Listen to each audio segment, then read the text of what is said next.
5.7-liter V8, baby. Yeah. What up, brothers? We're coming at you with the Dodge Charger of Lemar's, which we only showed in one other video. We did those huge smoky burnouts. Not a lot of you guys watched it, but you should, because it's actually a really good video. Because we really haze those wow. Yeah, we did this already. We did this all. Yeah, Platos we did this already, but I'm showing you the intro right now because it's pretty good. But K&N install for the cold air intake. So what we're gonna be doing is easily taking off said intake and installing with other said intake. K&N, piece of cake. So based off the kit, if you look at the tools required here, we need a 4mm Allen. I'm not gonna repeat all this, but just pause the video if you wanna look at it. So this is essentially what the box includes. The heat shielding, the intake pipe itself, some of this rubber sealing just to go around the top and around the heat shielding, some couplers, some rubber couplers, a horn, you know, clamps, the good stuff. Don't forget to disconnect it, otherwise we'll be ripping wires. I did that right. Dude, he's on it. I was going to take the foul body out, but I didn't want to mess it up. I didn't know what I was doing. Don't need to. Yep, that one doesn't need to come off. That's right. We're just going after this boy, flat blade.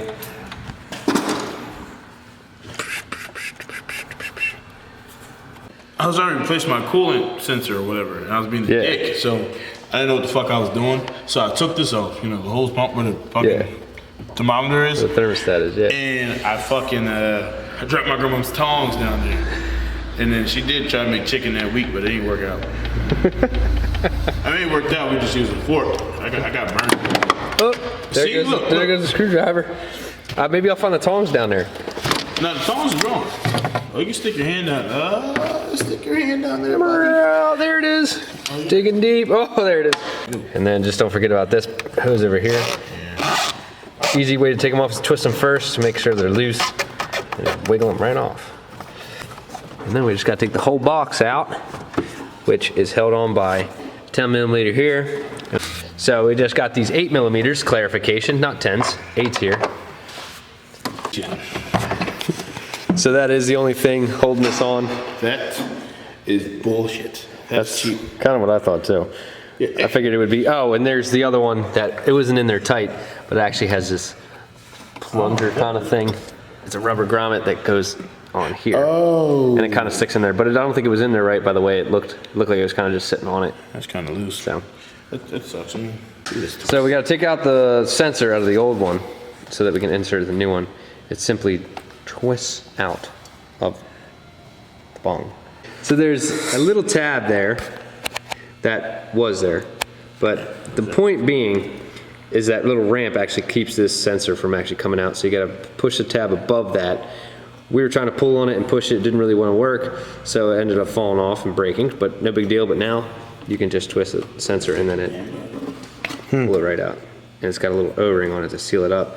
So on the new one, there's a O-ring, got a grommet there. Okay, we'll see. Sweet. That goes into the pipe here.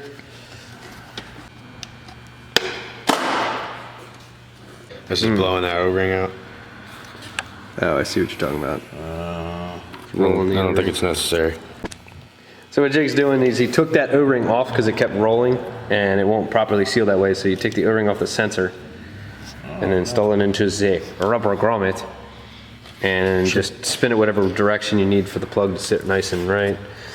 So it doesn't seem as though this one's it's not directional. So. So next thing, coupler on the throttle body. Intake pipe on the throttle body. You don't need any clamps. This just works the way it is. Just like that. Call it a day. We're good. Done. Good job. Done. Crash the car. Crash the car. Fucking guy. Yeah, put your clamps on first, guys. Oh my, you're cheap. Yeah, bottoms out on the throttle figured body. it out, guys. This bottoms out onto the throttle body. Look at that. Wouldn't that be some shit if that's actually at work, because it does. Yeah. So we did jump ahead of ourselves and put the intake pipe on. They say to put the heat shielding on first, which should do that. Probably obvious reasons, because you need more space. We're gonna take it back off. Or I'm just not even gonna put that part in and just act like we did it last. Yeah. So now we're gonna take the heat shielding. We gotta put that trim pieces on there. So if you see the slotted hole here on the thin piece, that's where all the rubber grommets are gonna start.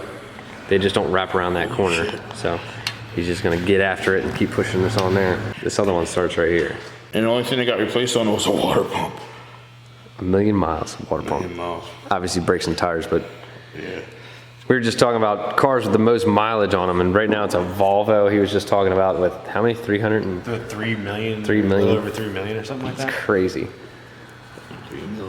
Dude, if we can get cars with 3 million. Who's Yeah, we got a 250,000 soon. Right? This size almost a 250,000 with the RSX. my brother's a 250,000. Is he? That Yeah. fucking Oh, yeah, he is. Magnum- Yeah. Magnum's a 250,000 on it. So the one's a little bit longer than it needs to be. So we're gonna chop that one. Oh, that one doesn't have the steel in it, does it? Me. Yeah, throw some over through it though. I bent that thing a little bit. No, you didn't. Beautiful. So underneath, over here, is where they're talking about that corkscrew bracket going. This one over here. So that hole that is right there in the support. Basically, what you're doing is taking this, having one of these. That is That's how you go. So these washers they provide in the kit here, I'm putting one on top and one on the bottom, so it's splits. Oh, I knew that flashlight was dying. It Brother, wasn't simple getting this in, but I like having the bolt underneath so that I can put the washer and spacers, all stuff on top instead of trying to get it up underneath of it. So now I'm gonna put this other washer on it, and then the bracket itself, and then the nut to tie everything together. So I got this in there now. It's really super loose, but that's the reason, because we're gonna get this all bolted up together first, and then we'll tighten everything down so that everything fits correctly. Damn shit's right in the way. I'm about to cut this more. Yeah, that's why they said it won't be. might have to trim that a little bit. So either we got a bad kit where they forgot to put bolts in it because we are missing a bolt and a nut, because we got these in here, but we don't have anything to attach this to the actual heat shielding. So we need our own stuff here to put that in. So now that we got this bracket on, like it's supposed to be 90, and now he's tightening up that one since we've got everything in place and the heat shielding's where it's supposed to be. So tightening that up, and then we're gonna work on the intake plug. One thing they do mention in this kit, or in the instructions, is about the AC lines. They do see, and we're definitely having that kind of issue. It's not necessarily an issue, but it's more of just making sure that the AC lines are out of the way. So we had to move this out to the side just so that it can go in between the two lines. But it's not a big deal. It just takes a little bit extra. It doesn't just fall in there, so to speak. All right, so now we can just toss this intake in to the fed hole. So we already had this set up, put the hose clamps on ahead of time. Now, when it comes to putting this on, you want to put the coupler on the throttle body first, because otherwise this will go in too deep and then it won't have anything to grab to on the throttle body. So put this coupler on the throttle body first and then put this intake on so that you know you have enough grabbing onto both to hold it on correctly. So air filter comes with this cone, horn, whatever you want to call it. And so in the back of the air filter, you put it in like so. So you got the big, huge clamp that goes around that to secure that on there tightly. And this one will go on the back and go into here. And basically what that cone does is it kind of seals it off in here for the heat shielding so that you can, so that it actually doesn't catch any of the heat from the engine bay in the box here. Isn't there oil for that shit or no? Yeah. Put whatever you want on it. So now that he's got everything secured here, we left this one loose, so now he's holding it in the position that he wants and tightening it down so it sits right. So the other thing they have here is a new hose right here. So the old PCV gets pulled off, and then it gives you a 90 here so that you can create exactly what you're looking for. So basically put this on there, and then you cut it there where you, yeah. So putting some WD-40 will make that easier, but Jake's a champ. He just puts it on there like an animal. I love it. Yeah, so they don't have any hose clamps for this part. I need the All we need is cutters. Where's the cutter at? pretty good. And then just find your lengths, what you want. That's right, Jake, get deep in there. So that's how that sits in there. Perfect 90. And then the last part we didn't do here is the clamp is a band that goes around. So again, we have no nut for one of the bolts here, so we had to get another one. Now he's got that all tight. Spacer goes against the head, and then there is a washer that has a wave in it, so it's a lock washer. It goes behind the bolt, or in between the bracket and the bolt head. And then you can see the slotted hole goes on this side, on the bracket. It's the longer side, it's got a slot in it, and then the shorter hole, it just has a standard hole on this side for that. And then this will get band clamped on here with a last band clamp. Keep everything tight. So with our particular vehicle, we don't need this jumper, although it does come with it, to extend the sensor connector if you need it, but ours is in the same location as it was originally, so we really don't have to go anywhere. And there you have it. Plugged in, loomed up, wired, shielded. Everything is set up, ready to go. Just double check and make sure everything's tight, and we can start this thing up. Now you definitely won't notice as far as, because like sometimes you get noises from the intake, but this guy's exhaust is so loud, you probably won't hear the intake at all.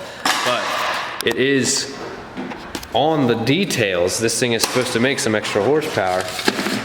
At least from a stock airbox, he had the drop in, so we'll see how much he feels, if he does any.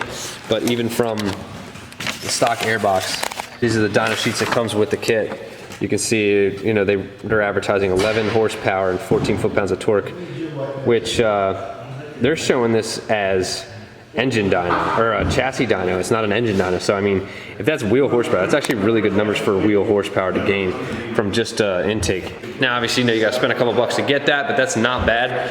And the final touches, ooh, K&N. Let's see if it sounds any different, although that exhaust is so loud.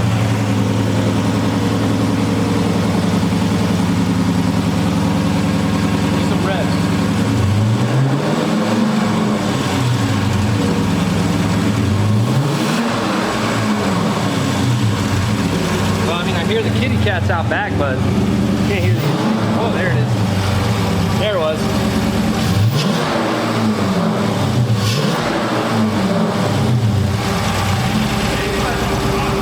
Oh yeah.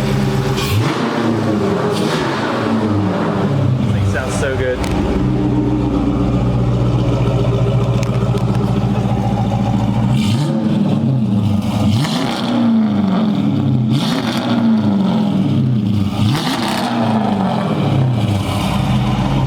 Oh yeah.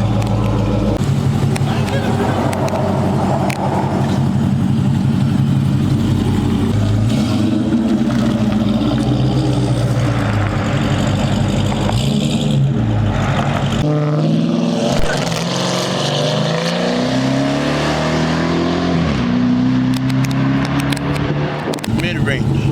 Mid-range? Like after 30, that's when it starts to like.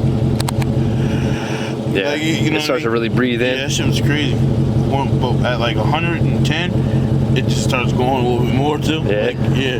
That's what I'm talking about. Feeling the power gains. Fuck is the shorties coming? Oh, just you wait, homie. So that's what it's all about. That's what it takes. You guys saw it. Like the video, subscribe, and comment, and let me know what you guys think. Ask some questions. I always like answering them. So if you guys have any questions, feel free. Other than that, I'll see you guys on the next one.